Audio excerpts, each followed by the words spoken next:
ముందు. సింగిల్ లార్జెస్ట్గా రావాలంటే అత్యధికంగా రావాల్సింది ఉత్తరప్రదేశ్.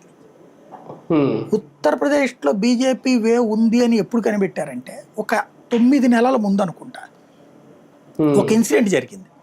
అక్కడ జాట్లు స్ట్రాంగ్ అనమాట. మనకి ఇక్కడ కమ్మ సామాజిక వర్గం ఎట్లాంటి బలమైందో అక్కడ జాట్లు చాలా బలమైనటువంటి సామాజిక వర్గం ఉంటారనమాట. అక్కడ వాళ్ళకి సంబంధించిన ఒక అబ్బాయి ఒక ముస్లిం అమ్మాయిని ప్రేమించి పెళ్లి చేసుకున్నాడు.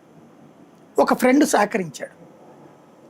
అందుకు ఆ అబ్బాయిని చెట్టుకి కట్టేసి స్తంభానికి 3 రోజుల పాటు కొట్టి చంపారు. అతని ఫ్రెండ్ని చంపారు. వాళ్ళు పోలీసుల దగ్గరికి వెళ్ళినా పట్టించుకోలేదు, ఎవరి దగ్గరికి వెళ్ళినా పట్టించుకోలేదు. 3 రోజుల పాటు నరకం అనుభవించారు తల్లిదండ్రులు. ఈ విషయాన్ని వాళ్ళ కులాల్లో అందరికీ చెప్పుకున్నారు. ఇది పెద్ద ఎత్తున వైరల్ అయింది. ప్రభుత్వం పట్టించుకోలే అప్పుడు సమాజ్వాదీ పార్టీ గవర్నమెంట్.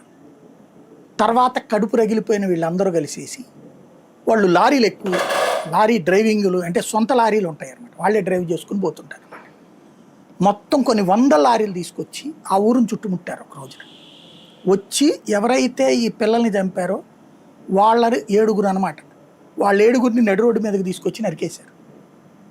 ఈ ఇన్సిడెంట్ని క్రైమ్ ఇన్సిడెంట్గా చూసి మైనార్టీల మీద దాడులుగా ప్రొజెక్ట్ చేసింది అప్పుడు సమాజ్వాదీ పార్టీ. కాంగ్రెస్